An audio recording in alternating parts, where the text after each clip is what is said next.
கடந்த எடப்பாடி அரசாங்கம் 8 அரசாணைகளை போட்டு இந்த போக்குவரத்து கழகத்தினுடைய தொழிலாளிகளுக்கு எதிராக குறிப்பாக தனியார் மையத்தை நோக்கி செல்வதற்கான ஏற்பாடுகளை செய்துவிட்டு போயிருக்கிறது.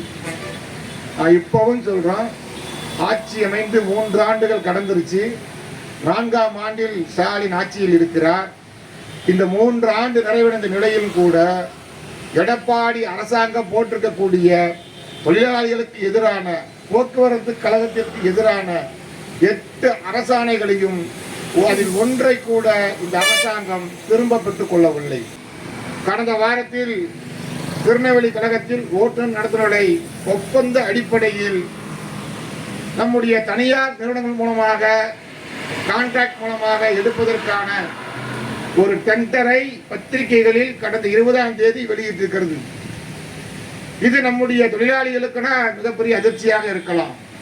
ஆனால் நம்முடைய மாநில சம்மேளனம் இதனை கடந்த 6 மாத காலமாக கூர்ந்து கவனித்துக் கொண்டிருக்கிறோம். இந்த அரசாங்கம் நிச்சயமாக தனியார் வழியில் தனியாருக்கு கொண்டு போகக்கூடிய அடிப்படையில் தங்களுடைய நடவடிக்கைகளை கொள்கைகளை உருவாக்கி கொண்டிருக்கிறார்கள் என்பதை நாம் 6 மாதமாக உன்னிப்பாக கவனித்துக் கொண்டிருக்கிறோம்.